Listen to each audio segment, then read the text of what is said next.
So, my wife is split 50-50 between having her head deep in her mother's rear and not wanting anything to do with her. It's complicated. My relationship with my mother-in-law was always awkward. She didn't want her precious daughter to leave home and build her own family, so she always tried to shackle my wife as close to her as possible and used every trick up her sleeve to achieve exactly that. From fake illnesses to emotional manipulations to last-second, unnoticed vacations we were forced to go on, my wife, until now, never grasped that what her mother was doing was wrong. Around 6 months ago, my mother-in-law and father-in-law bought a new house, a smaller one, as they didn't need all that space at their old home. At first, I personally wasn't interested in that house, but somehow my mother-in-law convinced my wife to convince me to buy the house from them, so we could buy it cheaply and have one less worry. I was completely against the purchase. It was incredibly close to their new home, like a 30-minute walking distance, and the amount they asked for, that being $450K, was not justified for the state the house was in. Long story short, my wife got extremely upset with me for not wanting the house, and I just gave up and said yes, so yay, we own a house now. For information, we got the keys, documents, and everything is on paper.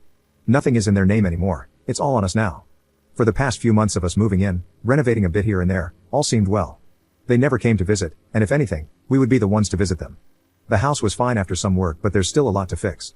But then I started noticing some strange things regarding the house. Whenever we are gone for more than 8+ hours or a few days and then return to the house, it seems like someone has been inside. I could have sworn some of my stuff was moved. A few times it smelled like gas, as if I left something running in the kitchen, and the sink in one of the bathrooms was wet, even though I always wipe it dry after using it. Even my wife found it odd, and after the gas incident, she was alarmed. So I figured my mother-in-law probably still had a key that we didn't know about and was snooping around.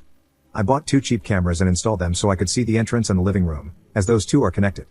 As someone suggested, I also changed out the locks by buying completely new, secure doors and having them changed, as well as installing new window security since all of those were old. 2 days after everything was changed, I got a text from my mother-in-law saying that I'm an evil person trying to destroy everything she loves, and that she wants the house back from us because she isn't tolerating how we are treating her old property. I asked her where this came from all of a sudden, and her answer was, "You're destroying our old home." The door was a precious memento, and we shouldn't have changed it without asking her first. I told her the house was no longer hers and we could do whatever we wanted. I didn't hear back from her until now. She now wants her house back because we're apparently not fit to be homeowners. She is offering us back $430K of the $450K, as they already spent $20K, and wants everything back. I told her to go eat grass and that the home is now ours. I already had the police at my door. Can you imagine what it looked like for me to explain to them that this house was legally mine? They laughed. And the worst? My wife says to just get the old door back. I don't understand my mother-in-law, and I'm okay with that, but I don't get how my wife can be so deep in her BS. If it were up to me, I would go no contact and leave it at that, but my wife is just, well, glued to her. I can't even enjoy marriage anymore.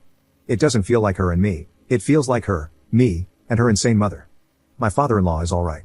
Just a normal person, most of the time fed up with my mother-in-law's BS too, but he can't be bothered to actually hold her back. I'm stressed, angry, and really disappointed. Advice, please. Up in the comments. Counseling is up next. If that doesn't work, I don't see a long, healthy future either. As heartbreaking as it is for me to type this out, I don't see myself living like this. I don't want to be in confrontation mode all my life just because one person can't let go. I guess, in truth, a part of me has already decided. The entire last year was just strange. I didn't imagine marriage working this way. Since my mother-in-law got her claws back into my wife and moved closer to her, everything changed, and I can feel the shift in behavior. I'm giving myself another year with counseling and a lot of work, but if I don't see actual change or just BS changes from my wife, then I will leave. I'm just glad I got a proper marriage agreement/contract and that I didn't cave on that. I'm not considering children right now. To be completely honest, after last year in general, I don't think a child would be a good idea at all. My wife would just hand it over to her mother. I'm looking up counseling options. The door is in the basement. I could change the locks and reinstall it, but that alone would be too much of a win for her. I will drop the door off at her house. That's a good idea. Update 1. So quite a lot has happened since yesterday. I stopped answering most comments, as I was just taking in everyone's advice, thoughts, and experiences. First, some info again. Some people were concerned that dropping off the door would mean she could copy the keys. Not possible, as both the door and locks were replaced with high security keys. I know a locksmith could still duplicate them, but that would take some time. Some were worried about birth control. Don't worry, I can't even think of bedroom intimacy right now. Regarding security, no, I did not catch my mother-in-law on camera. I installed them in conjunction with the change of the door and locks, and I don't see a point in spending money on more cameras, Ring doorbells, etc. Some asked if my mother-in-law had more children. Nope, single child. I paid the entire $450K. My wife didn't pay for the house, renovations, nothing. She bounces from one job to another, trying to find something fitting. This has always been the case. I don't mind supporting her, but I feel a bit leeched off sometimes. Now to the actual update. I called my father-in-law and asked him if he would meet me for a coffee because I wanted to talk, and bless him, he did exactly that. We sat down, and I asked him to please just listen and not interrupt. I must have talked for close to 2 hours.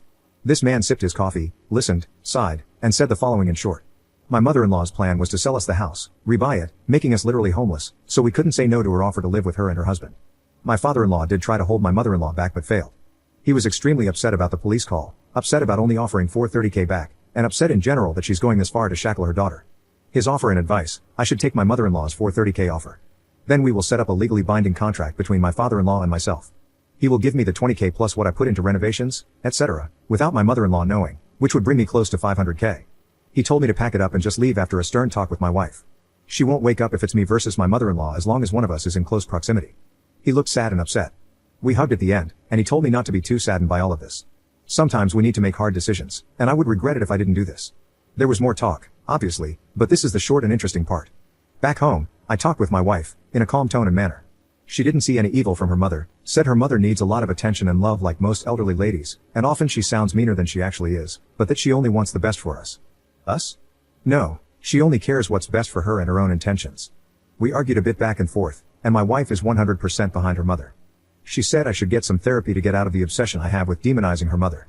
I stood up, left, and slept at a friend's that night. I offered couples and individual counseling. It was denied. Apparently, I'm the only one that needs special attention, as she called it.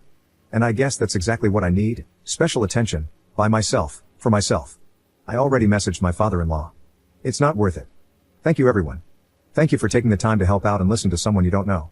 I might take this homeless opportunity and money to get out a bit, explore, and breathe freely for once. Up in the comments.